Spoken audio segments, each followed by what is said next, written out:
महाराष्ट्र में बीजेपी को लगा 440 वोल्ट का झटका। दिग्गज मंत्री ने फेंका इस्तीफा, भाजपाइयों की उड़ी नींद। जी हां, महाराष्ट्र में विधानसभा चुनाव के नजदीक आते ही सियासत का तापमान बढ़ता जा रहा है।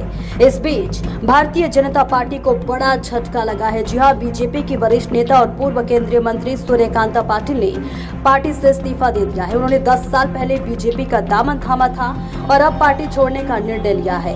यह इस्तीफा ऐसे समय में आया है जब पार्टी चुनावी तैयारियों में जुटी हुई है। आपको बता दें, सूर्यकांता पाटिल ने हाल ही में सोशल मीडिया पर अपनी नाखुशी जाहिर की थी क्योंकि उन्हें हिंगोली सीट से चुनाव लड़ने का मौका नहीं मिला।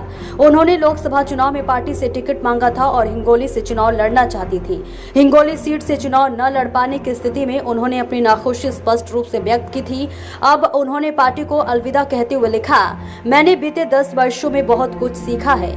मैं पार्टी की आभारी हूँ। सूर्यकांता पाटिल पहले शरद पवार की एनसीपी में थी और 2014 में बीजेपी में शामिल हुई थी। आपको बता दें, वही महायुति में सीट साझेदारी के तहत हिंगोली सीट एकनाथ शिंदे गुट की शिवसेना को दी गई थी। आम चुनाव के दौरान बीजेपी ने सूर्यकांता को हटगांव हिमायतनगर विधानसभा क्षेत्र का चुनाव प्रमुख बनाया था। हालांकि शिवसेना हिंगोली सीट हार गई और ये सीट उद्धव ठाकरे के गुट वाली पार्टी के पास चली गई। इस स्थिति ने सूर्यकांता पाटिल को काफी निराश किया और वह इस्तीफे का एक प्रमुख कारण बना। इसी के साथ सूर्यकांता पाटिल 4 बार हिंगोली नांदेड़ सीट पर सांसद रह चुकी हैं। आपको बता दें, इसके साथ ही सूर्यकांता पाटिल का इस्तीफा बीजेपी के लिए एक बड़ी चुनौती साबित हो सकता है। वे पार्टी के एक महत्वपूर्ण नेता थी और उनके इस्तीफे से पार्टी को नुकसान हो सकता है।